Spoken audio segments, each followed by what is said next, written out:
কিশোরগঞ্জের কুলিয়ারচরে দুর্বৃত্তদের অতর্কিত হামলায় নির্মমভাবে নিহত অটোরিকশা চালকের পুত্র জুয়েল মিয়া ২০ হত্যার প্রতিবাদে এবং প্রকৃত খুনিদের ফাঁসির দাবিতে ফুঁসে উঠেছে হত্যাকাণ্ডের ঘটনাস্থল বড়চারা গ্রামের ক্ষুব্ধ এলাকাবাসী।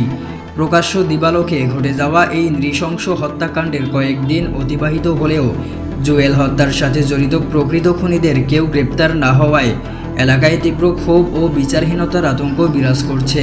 অপরদিকে মামলায় কিছু নিরপরাধ ব্যক্তিকে জড়ানো হয়েছে দাবি করে এদেরকে মামলা থেকে অব্যাহতি দেওয়ার দাবিও জানানো হয়।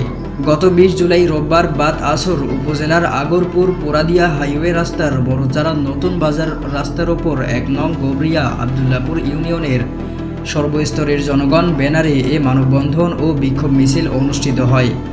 মানববন্ধন ও বিক্ষোভ মিছিলে বড়চারা গ্রামের বাসিন্দা উপজেলা বিএনপির তাঁত বিষয়ক সম্পাদক ও গবরিয়া আবদুল্লাপুর ইউনিয়ন বিএনপির সাংগঠনিক সম্পাদক মোহাম্মদ শামসুল আলম ওরফে এলএম, উপজেলা ছাত্রদলের সাবেক ভারপ্রাপ্ত সদস্য সচিব মোহাম্মদ ইমরান খান ও ৭ নং ওয়ার্ড বিএনপির সভাপতি মোহাম্মদ নাজিম উদ্দিনের ভাই শাহ আলমের নেতৃত্বে বড়চারা ও আশেপাশের এলাকার সকল শ্রেণী পেশার মানুষ স্বতঃস্ফূর্তভাবে অংশ নেন। বিক্ষোভ মিছিলে স্লোগান তোলে, সন্ত্রাসীদের কালো হাত ভেঙে দাও, গুড়িয়ে দাও, খুনিদের ঠিকানা বড়চারায় হবে না, জুয়েল হত্যার বিচার চাই, নিরপরাধ ব্যক্তিদের মুক্তি চাই। মানববন্ধনে উপজেলা বিএনপির তাঁত বিষয়ক সম্পাদক ও গবরিয়া আবদুল্লাপুর ইউনিয়ন বিএনপির সাংগঠনিক সম্পাদক মোহাম্মদ শামসুল আলম ওরফে এলএম জুয়েল হত্যার সাথে জড়িতদের দৃষ্টান্তমূলক শাস্তি ফাঁসির দাবি করে বলেন, ২ দিন আগে কিশোরগঞ্জ আদালত থেকে জুয়েল হত্যার ঘটনায় দায়েরকৃত মামলার নকল তুলে জানতে পারেন এ মামলায় তাকে ১১ নম্বর আসামি করা হয়েছে। তার এইচএসসি পরীক্ষার্থী ছেলে তৌকিকে ২ নম্বর আসামি করা হয়েছে। ভাতিজা সাইম মিয়াকে ৮ নম্বর আসামি করা হয়েছে। ৭ নং ওয়ার্ড বিএনপির সভাপতি মোহাম্মদ নাজিম উদ্দিনকে ১ নম্বর আসামি করা হয়েছে এবং নাজিম উদ্দিনের ছেলে মোহাম্মদ সানিকে ৫ নম্বর আসামি করা হয়েছে। এছাড়া ৯ নং আসামি সোহান মিয়া ঢাকায় ছিলেন এমন দাবি করেন। তারা কেউ জুয়েল হত্যার সাথে জড়িত নয় দাবি করে সুষ্ঠু তদন্ত সাপেক্ষে এ মামলা থেকে তাদেরকে অব্যাহতি দেওয়ার দাবি জানান তিনি।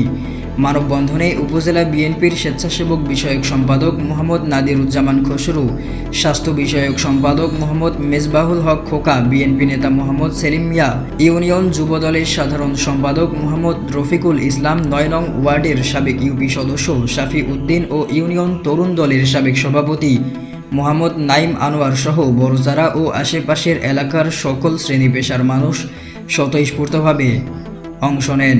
এ সময় বক্তারা জুয়েলকে যারা খুন করেছে তাদের দৃষ্টান্তমূলক শাস্তি ফাঁসির দাবি করে নিরপরাধ ব্যক্তিদেরকে এ মামলা থেকে অব্যাহতি চেয়েছেন। এর আগের দিন শনিবার বাদ আসর একই স্থানে জুয়েল হত্যার প্রতিবাদে ও বিচার দাবিতে মানববন্ধন ও বিক্ষোভ মিছিল অনুষ্ঠিত হয়। মানববন্ধনে বক্তারা জুয়েল হত্যার ঘটনায় নিরপরাধ কাউকে হয়রানি না করার দাবি জানান। এর আগে গত ১৩ জুলাই সোমবার বিকেল ৪:৩০টার দিকে উপজেলার আগরপুর পোরাদিয়া হাইওয়ে রাস্তার লক্ষ্মীপুর বাজার সংলগ্ন ব্রিজের ওপর ঐক্যবদ্ধ লক্ষ্মীপুরের জনগণ ব্যানারে এক বিশাল মানববন্ধন ও বিক্ষোভ মিছিল অনুষ্ঠিত হয়। এতে লক্ষ্মীপুর ও আশেপাশের এলাকার সকল শ্রেণী পেশার মানুষ স্বতঃস্ফূর্তভাবে অংশ নেন।